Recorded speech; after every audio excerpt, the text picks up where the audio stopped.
simplement pour que vous vous mettiez en tête ce dont il s'agit. Alors, on a un jury qui examine les TFE de deux classes qui sont issues d'écoles différentes. Okay. Les travaux ont été notés sur 20, et donc vous avez ici tous les deux les notes qui ont été obtenues par les différents étudiants. Okay. Donc j'ai une classe qui provient de la première école, pour laquelle j'ai un étudiant qui a obtenu une note de 8, un étudiant qui a obtenu une note de 10, etc. etc. D'accord ? Donc là, je vois clairement que j'ai bien des échantillons indépendants, et j'en ai deux. La question qu'on me pose, c'est de savoir si les deux écoles sont différentes en termes de performance des étudiants. C'est-à-dire, est-ce que, en fait, dans les deux écoles, mes étudiants ont obtenu des notes qui sont statistiquement équivalentes, d'accord, qui sont comparables. Alors, l'hypothèse nulle sur laquelle on va partir ici, c'est de nouveau qu'il n'y a pas de différence entre les deux écoles quant aux notes des étudiants. Autrement dit, les étudiants ont obtenu des notes qui sont statistiquement semblables dans une école comme dans l'autre. Ok ? Ça va pour le principe ? Hypothèse nulle tout à fait classique. Alors, la première chose qu'on fait, avant d'attribuer les rangs, parce que vous voyez qu'ici, on a en fait du numérique, on est dans des valeurs d'échelle en fait. On va devoir, si on veut travailler sur le Q, transformer tout ça en données de rang, puisque vous avez vu qu'on peut utiliser ce test que pour des données qui sont rangées. Là. La première chose à faire, c'est de regarder entre les deux échantillons lequel est le plus petit en termes d'effectifs. Parce qu'en fait, je vais avoir besoin, dans les calculs que je vais faire dans le remplacement, de déterminer ce que je vais appeler le N1 et le N2. Le N, ça va être l'effectif d'un des deux groupes. Le N1, ce sera toujours l'effectif de l'échantillon le plus petit, tandis que le N2 sera du coup toujours l'effectif de l'échantillon le plus grand. Ça va ? Ensuite, je vais attribuer les rangs pour la totalité de mon tableau. En commençant par la plus petite note, donc la note la plus basse dans l'entièreté de mon tableau, elle se trouve dans mon premier groupe, et c'est le 8. Donc j'attribue la note de 8 de 1, j'attribue le rang 1 à l'élève qui a obtenu la note de 8. Ça va ? Je continue avec la suite, je vois que j'ai 3 fois la note 10 ici, donc je vais répartir mes rangs 2, 3 et 4 en attribuant à chacun de ces étudiants le rang numéro 3. C'est dans le groupe total. Ça va ? Oui, c'est dans le groupe total. Donc, je fais ça, magnifique. J'obtiens mon tableau des rangs, ça va ? Et ce que je vais faire, c'est qu'en fait, je vais calculer la somme des rangs pour chacun de mes groupes, chacun des échantillons indépendants. Donc je fais la somme des rangs pour l'école 1, que je vais appeler R1, et je fais la somme des rangs pour l'école 2, que je vais appeler R2. Ça va ? Donc j'insiste sur le fait que j'appelle pas ça R1 parce que c'est la première ligne et R2 parce que c'est la deuxième ligne, mais R1 parce que ça correspond à N1, qui est le groupe dans lequel j'ai l'échantillon le plus réduit en termes d'effectifs. Ça va ?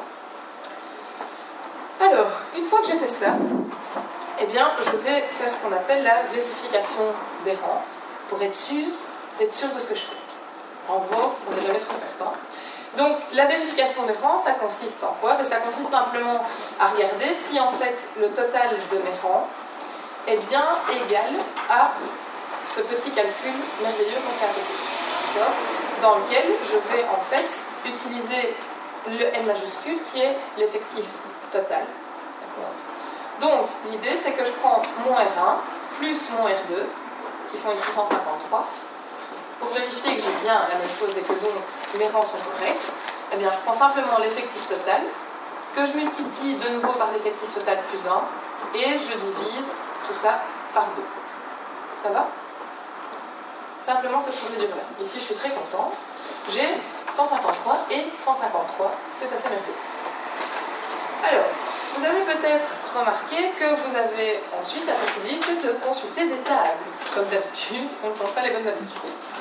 L'idée, c'est qu'en fait, la table à consulter pour les cours de maths, vous pouvez la consulter si vous rentrez de nouveau dans des conditions. Les conditions étant que votre N1 est inférieur ou égal au N2. C'est pour ça qu'on s'arrange au départ, pour faire en sorte que le N1 soit l'échantillon le plus petit. Voilà. Tout simplement, comme ça vous avez toujours la possibilité de recourir à la table. Alors, comment est-ce que je lis ma table? Je ne sais pas si vous pouvez le voir d'ici, mais en fait, en haut, j'ai un ensemble de valeurs pour mon N1. Et en tête de ligne, je vais arriver dessus, j'ai un ensemble de valeurs pour mon N2. D'accord? Donc je vais simplement chercher la valeur de mon N1, descendre jusqu'à la valeur de mon N2, et j'obtiens, je ne sais pas, à mon avis vous ne le voyez pas du tout, j'obtiens en fait pas une valeur comme j'ai l'habitude d'en obtenir une seule, mais j'obtiens en fait un intervalle de valeurs. Mais la valeur, c'est en termes d'effectifs ou de rang? Je ne sais pas ce que tu veux. Donc on dit qu'on regarde N1 la valeur. Mais c'est N1 l'échange, enfin l'effectif selon N1 ou c'est oui, la somme des rangs? N1 c'est ton effectif. La somme des rangs c'est donc N1. on va regarder 7 et 10. Exactement. Donc sois attentif au fait que ton effectif c'est dénommé par N, alors que ta somme des rangs c'est un N1. Ça va? Donc, vous consultez la table et vous remarquez qu'en fait, il y a un intervalle. Ça sert à quoi cet intervalle? Eh bien, ce qui vous intéresse, c'est de savoir si votre R1 et votre R2 sont à l'extérieur de l'intervalle de confiance qui est fourni par la table. Ok? Si vos deux indices, donc si R1 et R2 sont à l'extérieur de l'intervalle qui est proposé par la table, ça veut dire que votre test est significatif à 0.05. Ça va? Par contre, si vous avez soit le R1, soit le R2, soit les deux qui sont à l'intérieur de votre intervalle de confiance, eh bien vous allez devoir faire une petite étape en plus qui consistera à calculer celui qu'on appelle magiquement le U star ou U étoile et U double étoile. C'est tellement magique, ça fait penser à des licornes, tout ça, c'est merveilleux.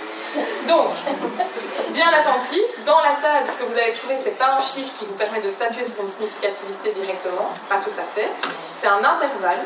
L'intérêt, c'est de savoir, par rapport à cet intervalle, où se trouvent les deux R, R1 et R2. S'ils sont tous les deux à l'extérieur, vous êtes bon, vous pouvez statuer sur la significativité. Ils sont tous les deux à l'extérieur, c'est parfait, c'est significatif à 0.05. Ça va? Si ce n'est pas le cas, s'il y en a un des deux ou si les deux sont à l'intérieur de l'intervalle, eh bien vous allez devoir calculer U star et U double star. Alors, comment ça marche ce fameux calcul? Vous voyez qu'ici l'intervalle est de 42 à 84. Et donc R2, pardon? C'est ce qu'il y a dans la table. C'est ce qu'il y a dans la table. Donc quand on a relevé le chiffre dans la table, c'est ça qu'on a, un intervalle de 42 à 84.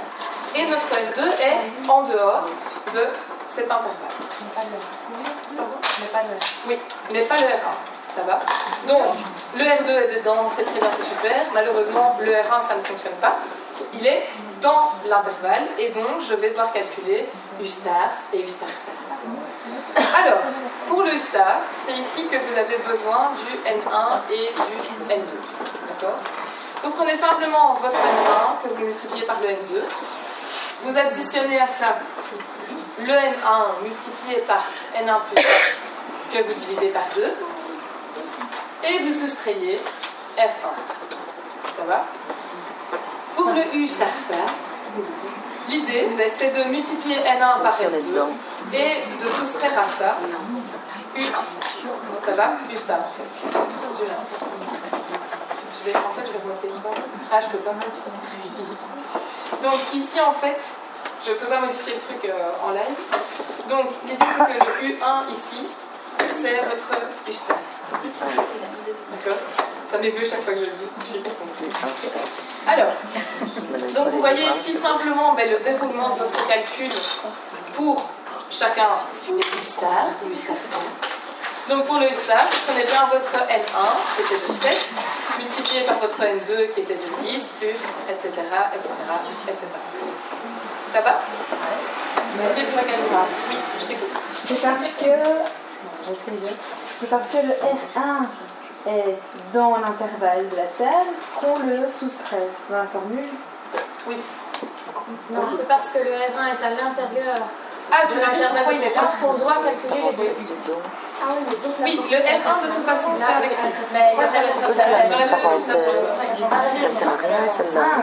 ça qu'il faut savoir. Donc en fait le R1 ici il ne bouge pas, c'est toujours lui qui va être là. Oui, peu importe que ce colis qui sont à l'intérieur de l'intervalle va les faire. Et si tu as les deux à l'intérieur de l'intervalle, c'est quand même une référence. C'est pas vraiment les pardon, on va pas finir le problème. Oui, puis parfois on s'exprime mal parce qu'on comprend la communication. Est-ce que ça va pour ça? Donc, toujours garder en tête, j'ai mon intervalle dans la table. Si tout est à l'extérieur, c'est parfait. Si j'ai un des morceaux à l'intérieur, je calcule du stade et ça. Exactement. Si les deux R sont à l'extérieur de l'intervalle, on est bon. Et on considère que c'est significatif. Si un des deux ou les deux, F1 ou F2, sont à l'intérieur de l'intervalle, là, on est parti pour calculer les deux.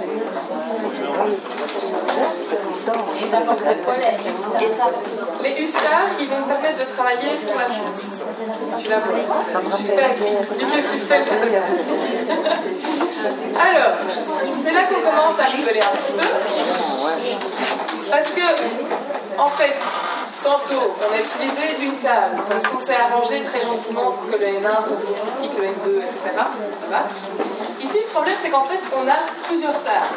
Je vais faire défiler sous vos yeux vraiment ébahis, d'accord. Il y en a des feux, il y en a d'autres. Okay. Alors, là, vous devez être hyper attentif, parce que, évidemment, si vous choisissez la mauvaise table, ça va beaucoup moins bien marcher. Ça va. Donc, l'idée, c'est de vous dire que si votre N2, donc vous avez regardé dans la première table avec vos deux R, les deux grands R. Si ça ne fonctionne pas, vous continuez en calculant 2U. Et donc vous devez après choisir le U le plus petit pour continuer et aller voir dans la table du U. Le U star, voilà, vous choisissez soit le star, soit le double star. Vous prenez le plus petit. Et c'est ce U-là, donc c'est pour ça que ça s'appelle le U de Mann-Whitney. Le U, vous irez choisir la bonne table pour aller voir si c'est significatif ou non. Donc on va le trouver dans une des tables. Tu vas comparer le U le plus petit que tu as obtenu au U qui est proposé dans une table. D'accord. Et donc, l'idée, c'est pas de consulter toutes les tables. C'est vrai, hein, c'est super comique, on a des soirées en plein. Mais l'idée, c'est plutôt de savoir directement à quelle table vous allez pouvoir aller. Donc, si votre N2, donc le plus grand de vos N, voilà. Ici on l'a mis en majuscule et je vais mettre en minuscule, je vais changer tout à fait. Si votre N2 est inférieur à 9, eh bien vous utilisez les tables de Mann-Whitney 1. Donc, l'idée c'est que vous allez aller chercher, à partir de 1, le N2 qui correspond. D'accord. Donc, si votre N2 est égal à 3, vous prenez la table N2 est égal à 3. Ça va. C'est ça le principe. Comment on fait la lecture de la table? Eh bien, simplement, vous allez chercher votre N1, ok, et vous descendez jusqu'au U qui vous intéresse.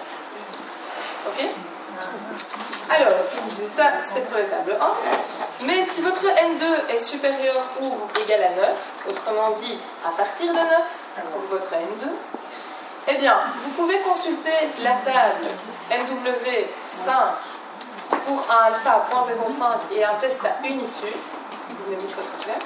Par contre, si vous êtes dans un test à 2 issues, eh bien, vous pouvez aller à la table MW4 qui a un alpha 2 fois petit, d'accord, et donc multiplier par 2 pour faire un test à 2 issues.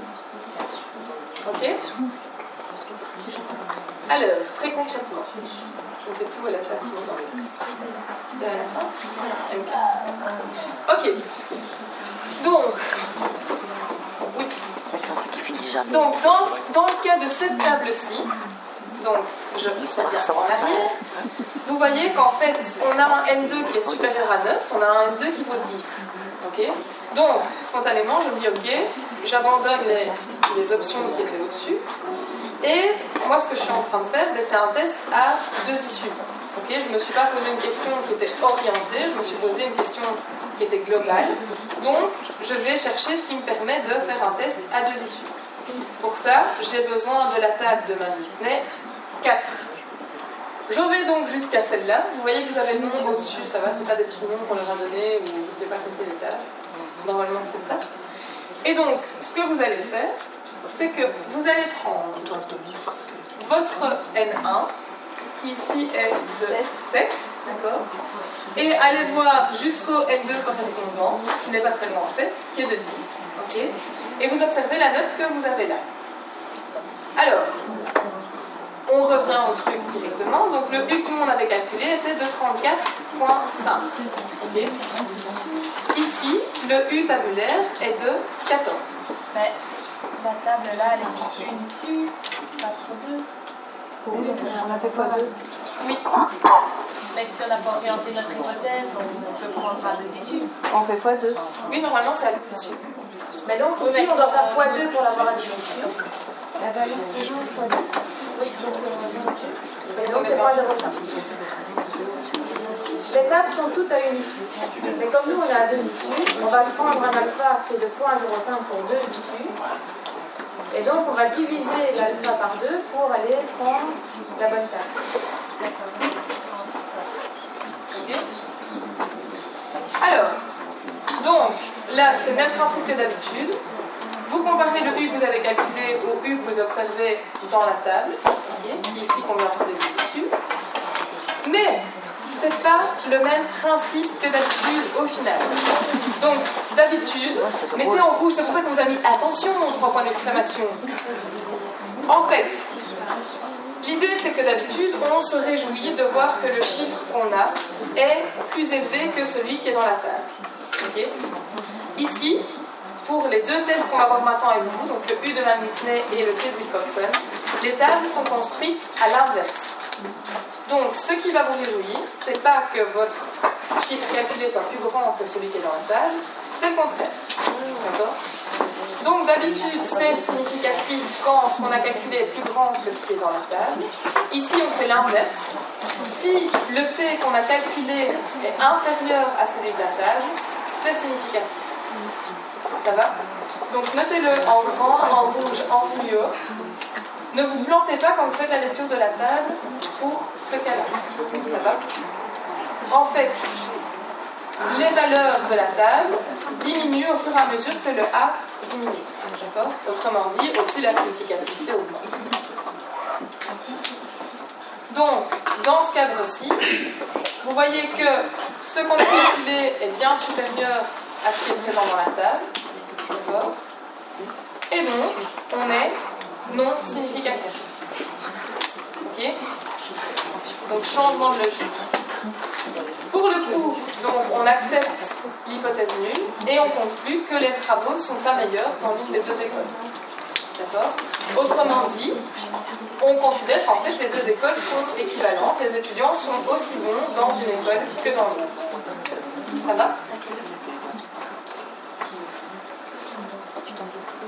Est-ce que ça va pour ça? Est-ce que ça vous semble clair? Oui? Ok. Alors, on va faire le 2e exercice. Et là, vous allez beaucoup plus vite pour le faire.